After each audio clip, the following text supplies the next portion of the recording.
অনেক ধরনের স্পাইসি খাবার আছে যেগুলো আমাদের কোটিং করার জন্য এই ব্রেড ক্রাম্বের প্রয়োজন হয়। আজ আপনাদের সাথে তাই সহজভাবে 3 ধরনের 2টি ওয়েতে সহজভাবে এই ব্রেড ক্রাম্ব রেসিপি শেয়ার করছি। আসসালামু আলাইকুম। রোল অথবা নাগেটস কোটিং করতে আমাদের কিন্তু এই ব্রেড ক্রাম্বের প্রয়োজন হয়। এই জন্য আমি আজ আপনাদের সাথে সহজভাবে 2টি ওয়েতে 3টি কালারের সহজ পদ্ধতিতে এই ব্রেড ক্রাম্ব রেসিপি শেয়ার করছি। এই জন্য বড় সাইজের একটি পাউরুটি নিয়েছি আমি। পাউরুটির আমি যে অসমান অথবা ব্রাউন অংশ রয়েছে চারপাশ থেকে যতটা সম্ভব আমি কেটে দিয়ে দিচ্ছি। এই যে অসমান অংশ রয়েছে এটাও কিন্তু ফেলে দেওয়ার না, এটাও চাইলে আপনারা ব্রেড ক্রাম্বের সাথে রোস্ট করতে রাখতে পারেন। এই জন্য একটি ট্রে, আর সাথে আমাদের চট্টগ্রামে তো এই যে আমি যেটা দিয়ে এখন কোচলে নিচ্ছি সেটাকে জালি অথবা হাতা বলে, এই ধরনের একটি হাতা নিলাম। এর মাঝে আমি যেভাবে ডিসপ্লেতে দেখতে পাচ্ছেন ঠিক সেভাবে কোচলে এইভাবে আমি অনবরত কিছুটা হোয়াইট মানে কোনো ফুড কালার অ্যাড করা ছাড়াই আমি ব্রেড ক্রাম্ব তৈরি করে নিচ্ছি। আরও একটি টিপস এর মধ্যে আপনাদের সাথে শেয়ার করি। অনেক সময় দেখা যায় পাউরুটি খুব বেশি সফট হয়, এই জন্য একটা পাউরুটি চেষ্টা করবেন কোনো ছড়ানো ট্রেতে ভালোভাবে ছড়িয়ে একটু ফ্যানের বাতাসে দিতে। এতে করে কিন্তু হালকা পাতলা যখন দেখা যাবে একটু ড্রাই হবে বা এর ময়েশ্চারটা শুকিয়ে যাবে, তখন কিন্তু আপনারা এইভাবে সহজ পদ্ধতিতে কোনো প্রকার ব্লেন্ডার ছাড়াই কিন্তু কোনো প্রকার ব্লেন্ডার জার ছাড়া এই হাতা দিয়ে কিন্তু সহজভাবে আপনারা সহজ পদ্ধতিতে কিন্তু ব্রেড ক্রাম্ব তৈরি করে নিতে পারেন, যেমনটি আমি করে নিলাম। এই তো 3 ভাগের 1 ভাগ ব্রেড ক্রাম্ব আমাদের কিন্তু তৈরি হয়ে গেল আলহামদুলিল্লাহ।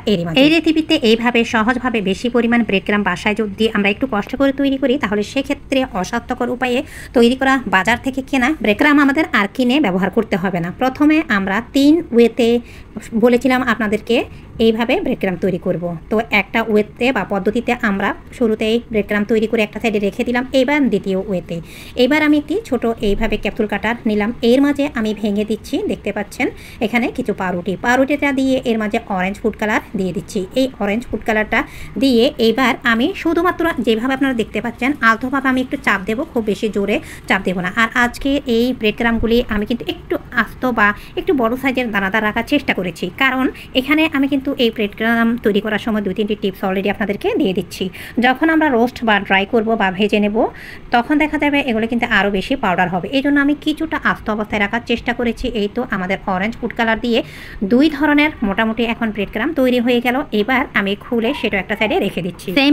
সেম ওয়েতে তৃতীয় পদ্ধতি বা ধাপে আমি এই তো আরও কিছু পাউরুটি এইভাবে ভেঙে নিয়েছি সেই ক্যাপসুল কাটারের ভেতরে। এর মাঝে আমি কিছু ইয়েলো ফুড কালার দিয়ে শুধু হাতে নিয়ে আলতোভাবে কয়েকবার এইভাবে চাপ দেবো। এতে করে কিন্তু পাউরুটিগুলো মোটামুটি গুঁড়া অবস্থায় হবে, কিন্তু খুব বেশি একদম স্মুথ গুঁড়া ধুলার মতো করা যাবে না, একটু আস্ত অবস্থায় রাখতে হবে, কারণ এগুলো আমরা যখন চুলাতে দিয়ে ড্রাই বা রোস্ট করব তখন দেখা যাবে আরও কিছুটা পাউডারে পরিণত হবে আর এর কালারটাও কিন্তু কিছুটা পরিবর্তন আসবে। এবার আমরা সরাসরি চুলাতে চলে গেলাম আর চুলাতে একটা প্যান দিয়ে দিলাম। আর আমি ইয়েলো ফুড কালারের যে ব্রেড ক্রাম্ব সেটা পরিমাণে একটু বেশি করার বা রাখার চেষ্টা করেছি।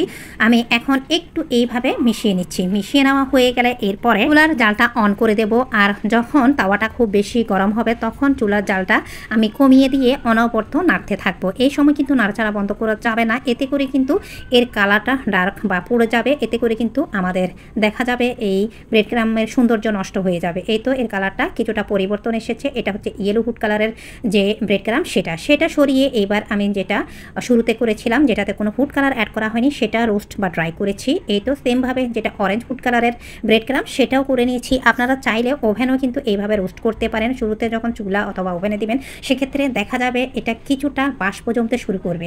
যখন কিছু সময় আপনারা এটা রোস্ট করবেন তখন কিন্তু বাষ্পটা ছেড়ে এটা একদম রোস্ট বা মুচমুচে হয়ে যাবে। তখনই চুলা থেকে নামিয়ে কিছু সময় পরে ঠান্ডা করে আপনারা এটা এয়ারটাইট বক্সে 1 থেকে 6 মাস পর্যন্ত ব্যবহার করতে পারেন। এই তো চিকেন নাগেটস, রোল যে কোনো স্পাইসি কিন্তু কোটিং করতে অতিথি আপ্যায়ন বা নিজের বাসার জন্য এই ব্রেড ক্রাম্বটা খুবই জরুরি। আশা করি আজকের রেসিপিটা আপনাদের ভালো লেগেছে।